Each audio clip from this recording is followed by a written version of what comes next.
ननंद भाभी सास की कहानी। 3 लोगों की कहानी। सास बहू ननंद की कहानी। इन तीनों की कहानी को ध्यान से जरा सुनो। इन तीनों सास बहू का कहानी सुनेगा तो आप लोगों का कलेजा हिल जाएगा। तो आप लोगों को कहानी सुनाने जा रहे हैं। आप लोग ध्यान से सुनिएगा इस कहानी को। एक दिन भाभी ने रसोई में खाना बनाती थी। उसी समय रसोई में ननंद आ गई और भाभी से बोला कि भाभी आपने क्या बनाए हो। भाभी ने बोला हूँ मैं आलू का सब्जी बनाया हूँ। तो ननंद ने बोला कि भाभी मैं आलू का सब्जी नहीं खाऊंगा, मेरे लिए मटर का सब्जी बना, मुझे आलू का सब्जी पसंद नहीं है। इतने में भाभी ने बोला कि ननंद जी मैं तो आलू का सब्जी बना लिया हूँ। ननंद जी मेरे बात सुनो, ऐसा करो कि अभी आलू का सब्जी खा लो, शाम के टाइम मटर का सब्जी बना दूंगा। लेकिन ननंद ने बात नहीं मानती है और भाभी को डांट लगाकर रहती है कि इस घर में मेरे बात चलती है, मुझे अभी मटर का सब्जी चाहिए। दोनों ननंद भाभी में बहुत देर से बातचीत होती थी। इतने में सास आ गई और बोली बहू ये क्या भाषण करते हो। फिर ननंद ने बोला कि देखो ना माँ, मेरे लिए भाभी मटर का सब्जी नहीं बनाती है और उल्टा मुझे डांटती है। इतने में सास ने बोला बहू ये क्या करते हो, जो चीज हमारी बिटिया मांगती है तो तुम काहे नहीं देते हो। तो फिर भाभी ने बोला सासू माँ सुनो मेरी बात, अभी का टाइम मैंने आलू का सब्जी बना लिया है, अगर मैं फिर से मटर का सब्जी बना लिया तो यह आलू का सब्जी बेकार हो जाएगा। भी हम सब मिलकर इन्हें खा लेते हैं, शाम के टाइम मटर का सब्जी बना लूंगा। इतनी सी बात सुनकर सासू माँ बात मान गई और बोला चलो ठीक है, जैसा अच्छा लगा ऐसा करो। तीनों के तीनों सास बहू ननंद खाना खाकर बैठे थे। थोड़ी देर बाद भाभी ने बोला सासू माँ से, सासू माँ सुनो, आज घूमने बाहर जाते हैं, थोड़ा सा मूवी देख कर आते हैं। इतने में सासू माँ अपनी बेटी से बोला बेटी चलो हम तीनों घूम के आते हैं, मूवी देख कर आते हैं। इतने में ननंद ने बोला भाभी आप हमें कौन सा मूवी दिखाने वाले हो।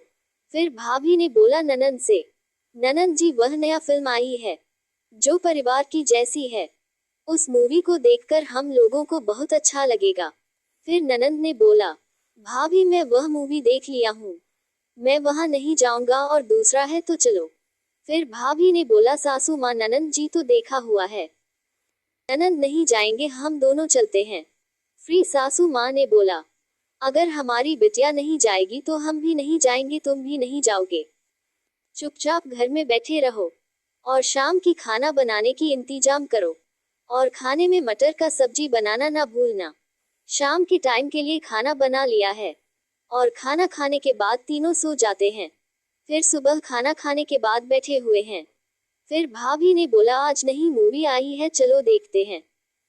फिर सासू माँ अपनी बेटी को पूछते हैं बेटी चलो नई मूवी आई है देखते हैं। फिर ननंद ने बोला भाभी बोल कौन सा मूवी आई है। फिर भाभी ने बोला एक नया आई है, जो इस मूवी को देखेगा उसका परिवार सुधर जाएगा। फिर ननंद ने बोला हमारा परिवार कौन सा बिगड़ गया है कि हमें ऐसा मूवी देखने की जरूरत पड़े, हम लोग ऐसा मूवी नहीं देखेंगे, दूसरे हैं तो बताओ। ऐसा करते करते एक हफ्ते बीत गया, लेकिन भाभी को बहुत शौक था मूवी देखने का, तो वह देख नहीं पाते थे।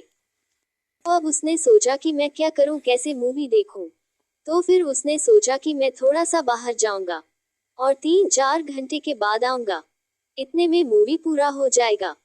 तो भाभी ने बोला सासू माँ मैं थोड़ा सा बाहर जाता हूँ घूमने के लिए, लगभग 3-4 घंटे के बाद आऊंगा। फिर सासू माँ ने बोला बाहर क्या करने के लिए जाते हो। फिर भाभी ने बोला सासू माँ। फिर सासू माँ ने बोला कि मैं अपनी बेटी को पूछकर बताती हूँ, मेरी बेटी क्या कहती है। फिर सासू माँ ने अपनी बेटी से बोला कि तुम्हारा भाभी बाहर जाने चाहता है, क्यों। फिर बेटी ने बोला अपनी माँ से, माँ ये सब नाटक करती है बाहर जाने के लिए, चलो माँ मैं पूछता हूँ कि भाभी बाहर क्यों जाना चाहती है। चलो बेटी चलो। फिर ननंद ने बोला कि भाभी आप बाहर क्यों जाना चाहती हूँ, बताओ हम लोगों को, हम भी तो जाने बाहर क्यों जाना चाहते हो। फिर ननंद को जवाब देने के लिए भाभी के पास कोई उपाय नहीं थे। अब वह क्या जवाब देती है। फिर भाभी ने बोला नहीं ननंद जी कुछ ऐसी बात नहीं है, तो फिर बाहर क्यों जाना चाहती हो। इसी प्रकार से भाभी ने बाहर नहीं जा पाती है, उसकी मन की इच्छा कभी भी पूरी नहीं होती है। तो आप लोगों को ये कहानी कैसी लगी? अगर आप लोगों को ये कहानी अच्छी लगे है तो हमारे YouTube चैनल को सब्सक्राइब जरूर कर देना जी। आप सब लोगों का हमारी वीडियो देखने के लिए धन्यवाद धन्यवाद धन्यवाद।